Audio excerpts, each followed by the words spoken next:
akui segala perbuatanmu, dan seperti lagu pemuda tadi, ia mengangguk, dan saya kira itu yang menjadi sebuah penguatan bagi setiap keluarga, utamanya waktu itu yang didampingi oleh ibu dan beberapa keluarga. Baik, kita akan membaca mendengar firman penghiburan. Mari berdoa. Kami bangga meskipun kami sedang menangis sedih.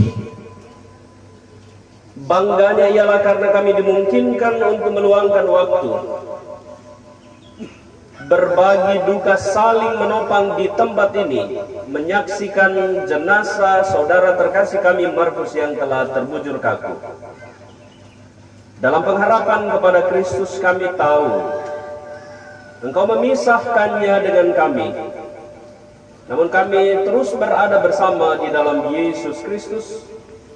Karena itulah yang menjadi kekuatan kami, sekalipun secara fisik kami dipisahkan, namun kami senantiasa dalam pengharapan yang sama, sebab Engkau Allah, baik orang hidup maupun orang yang telah mati. Karena itu kehadiran-Mu menjadi harapan kami di tengah-tengah persiapan pelepasan dan pemakaman jenazah hari ini. Dan kami percaya firman-Mu adalah satu-satunya dasar yang benar, sumber penghiburan yang akan menopang setiap hati yang luka, sehingga kami terpelihara dalam kasih-Mu. Sebab itu kepadamu kami membawa diri dalam persiapan mendengar firman-Mu hari ini. Tuhan, tolong kami melalui Roh Kudus-Mu, mampukan hamba-Mu untuk menyampaikannya, dan kuasai kami agar kami memahami apa yang Tuhan hendak sampaikan sebagai berita penghiburan hari ini. Bersabdalah karena kami telah sedia mendengar. Di dalam nama Yesus Kristus, firman yang hidup, sumber penghiburan, kami berdoa kepada-Mu. Amin. Mazmur 90, Mazmur 56 ayat 9, maksud saya, bacaan yang saya pilih hari ini untuk menjadi berita penghiburan di tengah-tengah persiapan pelepasan dan pemakaman. Satu ayat dari Mazmur 56 ayat 9. Demikian firman Tuhan. Sengsaraku Engkaulah yang menghitung-hitung, air mataku Kau taruh ke dalam kirbat-Mu. Bukankah semuanya telah Kau daftarkan? Saya ulangi, sengsaraku Engkaulah yang menghitung-hitung, air mataku Kau taruh ke dalam kirbat-Mu. Bukankah semuanya telah Kau daftarkan? Amin.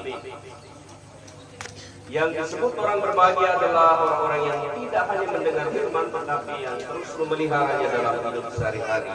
Haleluya. Haleluya. Haleluya. Haleluya.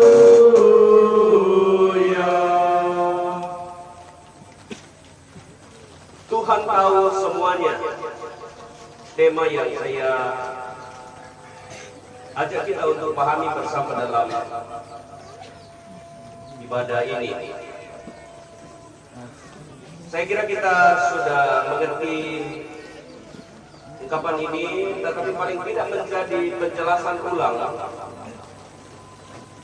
bahwa tema ini mau mengatakan sungguh Tuhan itu tahu segala sesuatu yang terjadi di dunia ini, termasuk perkara hidup dan mati kita, termasuk seluruh perkara dan persoalan hidup manusia ada dalam pengetahuan Tuhan. Dan kalau suasana terjadi seperti yang dialami oleh anak kekasih saudara sahabat kita Markus, itu bukan berarti bahwa Allah tidak mau bertindak. Sekali lagi, bukan bahwa Allah tidak mau bertindak, tetapi harus menjadi kekuatan dan pengharapan kita bahwa di hadapan Tuhan semua yang Ia lakukan itu indah pada waktunya, baik adanya. karena itu perlu dipahami sebab disinilah persoalannya. Keinginan, harapan manusia sungguh berbeda dengan apa yang daulat ilahi putuskan. Tidak ada seorang pun ketika menyaksikan marhum sakit yang berharap kelatek malam. Semua kita berdoa baik di gereja, di ibadah rumah tangga, di tempat-tempat lain kita semua jemaat Tuhan khusus di KTN hanya untuk mendoakan, di kelas juga begitu. Belum lagi visitasi langsung, kunjungan langsung ke rumah sakit atau melalui pesan di media sosial. Tentu kita semua berharap bahwa kalau boleh saudara terkasih yang sayang sekali kalau ia harus pergi, ia dipulihkan oleh Tuhan. Jadi kalau dikatakan bahwa Tuhan tahu semuanya, itu karena Dialah pencipta kita. Ini sudah diketahui sejak kita membaca Kejadian 1. Tetapi kadang-kadang dalam praktek hidup menjadi lain. Ketika kita mulai bergumul, mengalami masalah, pandangan yang tertuju kepada Tuhan mulai digerogoti, diganggu, bahkan kadang-kadang dihilangkan oleh a priori kecurigaan, ketidakpercayaan kepada kehadiran Allah. Karena itu dalam perkara ini saya angkat menjadi renungan kita bahwa kalau dikatakan Tuhan tahu semuanya, itu adalah menjawab atau mengkantar perasaan manusia yang kadang-kadang merasa bahwa Tuhan tidak lagi peduli dia ketika sedang bergumul. Pergumulan berat dialami keluarga. Kita tahu bersama bagaimana Markus ini dirindukan dan diharapkan ia terus bersama dengan keluarga. Dan karena itu mungkin saja ada perasaan-perasaan yang merasa atau mengatakan, di manakah Tuhan? Kenapa ia tidak menjawab doa dan harapanku? Kalau testimoni-testimoni tadi yang disampaikan bahwa Markus adalah sosok yang mesti menjadi teladan, menjadi inspirasi bagi banyak orang dalam hal kesetiaan, dalam hal relasi dengan orang lain. Mengapa ia harus pergi secepat itu? Ini renungan-renungan batin yang memang harus dikendalikan oleh iman dan pengharapan kepada Tuhan agar tidak kita kehilangan kontrol, agar kita tidak kehilangan percaya, seolah-olah membenarkan apa yang kita rasa bahwa Allah kemudian tidak bertindak. Padahal Markus ini seorang sahabat yang benar-benar karib. Bagi sahabat, kalau menjadi karib itu luar biasa. Sebab tidak semua sahabat menjadi karib. Ada sahabat yang nakal, mengakali temannya, mensiasati temannya. Tetapi seorang yang karib tentu dia sakit kalau temannya sakit. Tapi teman yang tidak karib justru bertepuk tangan ketika temannya sedang apes atau lagi bermasalah. Kenangan-kenangan itu memang menjadi sebuah penghayatan kasih kenangan yang besar kepada saudara kekasih kita. Dan itulah sebenarnya yang mau dikatakan Mazmur dalam pasal 56 ini. Daud ketika ia tertawan atau menghadapi pergumulan dengan orang Filistin, ia merasakan sebuah kesengsaraan. Sengsara itu perasaan tidak tenang, kepahitan hidup, kesulitan hidup sedang mendera kita, dan tidak ada satupun yang bisa dilakukan kalau orang sengsara selain mengeluh, selain berharap semoga badai ini berlalu. Semoga persoalan ini cepat selesai. Daud memposisikan diri seperti itu, sehingga ia berseru kepada Tuhan, menulis dalam puisinya, sengsaraku engkaulah yang menghitung-hitung. Daud mengakui bahwa ia tidak sanggup lagi menilai berapa besar dan berapa banyak pergumulan yang ia alami. Karena itu ia berpasrah diri ketika ia mengatakan engkaulah yang menghitung-hitung. kama pak disangku penderitaanku puang reken-reken. Tidak menggunakan kata nareken-rekenan, sebab yang dari kuah nareken-rekenan itu nanti dia pada akhirnya akan temukan satu angka dan ini masalah bayar. Bukan itu. Daud menyebut Tuhan yang menghitung-hitung sengsaraku. Artinya bahwa ia menyerahkan totalitas hidup ini agar Tuhan yang bertindak. Tuhan mengambil alih, memberikan pemulihan, menggantikan sengsara itu menjadi sebuah pengharapan. Paling tidak memberi kekuatan ketika Daud sedang dalam perkara itu. Yang kedua, ia berkata, air mataku kau taruh ke dalam kirbatmu.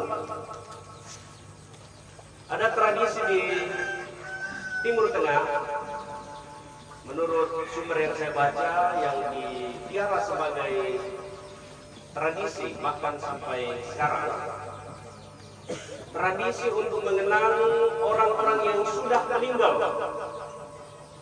Jadi ada tradisi, ada budaya menyiapkan semacam wadah, biasanya terbuat dari bahan perak, apakah dalam bentuk buli-buli atau gelas-gelas yang dihias, untuk memang sengaja menampung air mata orang yang menangis di suasana duka.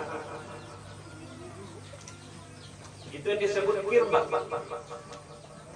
Jadi orang yang menangis mengumpulkan air matanya, ditampung dalam sebuah kirbat untuk membuktikan bahwa sungguh orang ini sedang sedih. Tetapi tidak dijelaskan kemudian apakah volume banyaknya air mata yang tertampung membuktikan bahwa oh ini sedihnya lebih besar, sehingga kalau sedikit air mata yang ditampung oh tangkap-tangkapnya mepak di penawan. Bukan itu. Tapi ini adalah wujud dari kesungguhan setiap orang Yahudi ketika di Timur Tengah yang merasakan duka. Mereka sungguh berduka ketika sahabatnya, keluarganya meninggal. Dan Daud berkata seperti itu juga aku. Kesedihanku engkau tampung dalam kirbatmu. Kirbat tentu dalam pengertian Tuhan punya kuasa untuk menampung itu. Sehingga tidak perlu menyibukkan diri mencari mana di wadah di kirbat yang lalu berlawan. Tapi Tuhan tahu, Tuhan punya kemampuan, Tuhan punya kuasa untuk mengetahui dan menampung apa yang menjadi kesedihan umatnya. Air mataku kau tampung, kau taruh dalam kirbatmu. Bukankah semuanya telah kau daftarkan? Pernyataan yang ketiga dari Daud ialah mau mengatakan bahwa hidup manusia dan matinya itu sudah ada dalam database-nya Tuhan. Kalau sekarang ini lagi musim pemberkasan, jadi ada database. Tuhan sudah mendaftarkan, Tuhan sudah menetapkan, Tuhan sudah menentukan batas-batas seseorang. Karena itu sesungguhnya mau lama atau mau sebentar, banyak atau sedikit, sebenarnya tidak soal. Sebab Tuhan sudah mendaftarkannya semuanya. Jadi tidak perlu ambil formulir pendaftaran. Pak Pendeta Pasma dalam ibadah malam pertama menyebut tidak usah cari mati, sebab semua orang akan ke sana. Dan mengelak juga jadi masalah karena kemanapun kita pergi, nalam ini aluna, nalam ini atunna. Kalau bahasa kami dari orang tua, nalam ini atunna, tidak bisa ditawar-tawar, tidak bisa tawar-menawar. Kurang-kurang anak koyolo. Dah kok patah kok beres sekarang kan. Tidak. Ketika ajal menjemput, ketika tiba batas yang Tuhan tetapkan, kita semua akan pergi. Dan itulah pemazmur berkata, bukankah semuanya telah kau daftarkan? Jadi dalam pemaknaan ini, pemazmur mengajak kita untuk mempunyai sebuah sikap penyerahan diri yang utuh kepada Tuhan. Bahwa Ia yang telah menetapkan berapa lama kita di dunia ini, maka yang diminta dari kita ialah menurut surat Paulus ke jemaat Tesalonika, berjaga-jaga. Berjaga-jaga ini bukan untuk menawar apa yang akan terjadi, tetapi paling tidak kita siap. Seperti saudara Markus ini, saya percaya bahwa saudara Markus siap menjemput, siap dijemput. Ketika saya ajak berkomunikasi meskipun sudah sangat terbatas, dia mengangguk. Ketika diajak untuk menyampaikan perihalnya kepada Tuhan, Tuhan tahu apa yang kau sedang alami, katakan dan sampaikan itu, dia mengangguk. Dan saya kira tentu dia berdoa secara pribadi kepada Tuhan, berkomunikasi secara batin dengan penciptanya. Dan karena itu, ia sangat siap, karena ia tahu kondisinya. Ia sangat tahu bahwa waktunya akan segera selesai. Dan kalau kita ikuti tadi, kalau kita runut kembali testimoni teman-temannya tadi, sudah ada pesan-pesan. Laku selesaikan ini dia tak mau lain, tak mau lagi ringan. Itu pesan-pesan simbolik yang sebenarnya, tetapi memang kita diberi keterbatasan untuk mencari tahu. Sebab berisiko kalau orang masih segar bukan, lalu kita sudah viralkan. Oh, lamatian ke tanggal itu berisiko. Dan saya kira itu kesiapan yang menyambut hari-hari yang Tuhan beri, mengakhiri pertandingannya di dunia ini, menjadi sebuah penguatan bagi seluruh keluarga. Meskipun kita begitu sedih. Saya saja sebagai pendeta jemaat di Bukit Saitun, Markus ini masih menjadi kantornya pada 18 Agustus dalam ibadah syukur jemaat dirangkaikan dengan ibadah syukur kemerdekaan. Kantornya tunggal, tanpa latihan di gereja. Dia latihan online dan dia tampil bagus, mengajak jemaat bernyanyi. Dia masih mendedikasikan diri dan baktinya kepada Tuhan. Itu tadi yang saya sebut dalam pengantar. Ia telah malah di Tunggar Tambah, beda dengan malah di Pasison Gandu. Ya Totuangga Karangan, Ususai Tolai, kela malah di Pasituka. Tapi tidak bisa, Tuhan punya rancangan semua bagi kita. Entah kita jahat, kita akan menuai kejahatan. Kalau kita baik, kita akan menuai kebaikan seperti yang kita refleksikan bersama. Pak rekan pendeta pernah bilang begini, tak kita di sana, batulah pada sehari tetolong bagi kita menalam dia tuntas. Tapi Markus ini dari berbagai tempat. Bayangkan kecemasan keluarga menunggu keluarga yang dari Kalimantan. Kita sudah antisipasi jam 3 baru ibadah karena mungkin tidak ribut. Ternyata Tuhan sudah merancang sedemikian baik. Teman-teman dari Makassar, dari mana-mana kita semua boleh hadiri perpisahan dengan saudara terkasih ini dengan penuh kenangan manis. Dan karena itu menjadi penguatan bagi seluruh keluarga, orang tua, ayah, ibu, saudara-saudara yang begitu terpukul dan kehilangan. Percayalah bahwa duka ini tidak ditanggung sendiri. Kita semua merasakannya. Lewat WhatsApp, lewat krans duka, karangan bunga, maupun kehadiran langsung, ini semua adalah bukti bahwa kita sungguh merasakan duka yang dalam. Karena itu mari saling menghiburkan, mari saling menopang, saling menguatkan. Percayalah bahwa Tuhan menampung air mata, kesedihan, duka cita kita, kekecewaan kita, mungkin juga komplain kita. Sebab dia diharapkan menjadi sosok. Bayangkan seorang mahasiswa yang sedikit lagi selesai lalu tiba-tiba layu sebelum berkembang, kata orang. ini pasti mengguncang batin ayah ibu. Jangan berpikir bahwa seluruh pengorbanan selama ini sia-sia. Tidak. Bukti kasih dan cinta yang telah dialirkan melalui tanggung jawab orang tua ini menjadi sesuatu yang bernilai. Nah, karena itu bagi adik-adik sekalian, teman-teman yang masih sekolah, ini juga menjadi pembelajaran penting. Sambil kita menangis mengenang dalam kasih saudara terkasih, tetapi kita terinspirasi betapa pentingnya menghargai diri lelah orang tua yang tidak kenal waktu, tenaga, dan segalanya untuk membiayai kita belajar. Belajarlah dengan benar, sekolah dengan betul. Jangan seperti yang sering menjadi keluhan. Dulu waktu belum ada kendaraan, yang lama sekolah, tepat waktu. Setelah punya kendaraan, lewat di sekolah. Dicek absennya di sekolah oleh lebih banyak apanya dari hadirnya. Padahal tiap pagi cium tangan barangkali, papa, mama saya ke sekolah. Ternyata tidak masuk kelas. Ini sebuah pembelajaran. Mengenang kasih kita kepada seorang teladan yang patut dicontoh, mari kita berbenah diri. Sebab persoalan hidup itu selalu bermuara pada dua hal.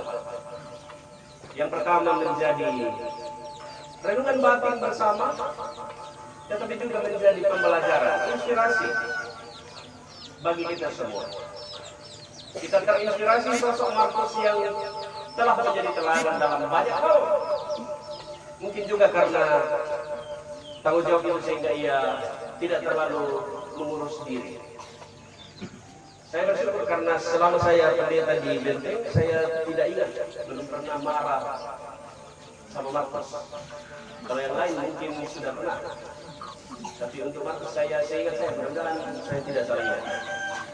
Tidak ada alasan untuk marah kepada Markus. Kenapa yang disuruh dia pasti kerja. Dia sangat respect terhadap apa yang terjadi.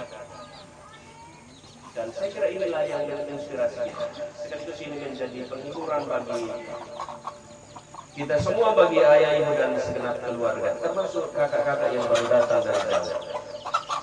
Kita percaya bahwa air mata kita ditampung dalam kirbat Tuhan. Artinya ia tahu kita lagi sedih dan kita percaya ia akan melakukan yang terbaik bagi kita sekalian. Paling tidak menjadi penguatan bagi kita hidup, sehingga sengsara kita ke depan ini akan perlahan-lahan tapi pasti berlalu. Sebab Tuhan adalah sumber dari segalanya. Karena itu mari kita melepas dengan penuh keikhlasan dalam kasih sayang. Sekalipun kita akan berpisah pada akhirnya, kita akan berjumpa nanti ketika Kristus datang kedua kali. Dan akan diperjumpakan dengan orang-orang yang kita kasihi dalam tubuh yang baru. Karena itu, mari kita kerjakan di dunia ini tanggung jawab iman, sehingga pada saatnya nanti kita akan menuai apa yang kita tabur, sebab kita melakukannya untuk Tuhan. Semoga ayah, ibu, dan saudara keluarga dikuatkan. Percayalah bahwa Tuhan mendengar, Tuhan melihat, Tuhan mengetahui apa yang sedang kita alami bersama. Dalam iman kepada Kristus, penghiburannya akan terjadi. Nantikanlah itu dalam iman, pengharapan, dan kasih. Terpujilah Kristus, haleluya. Amin.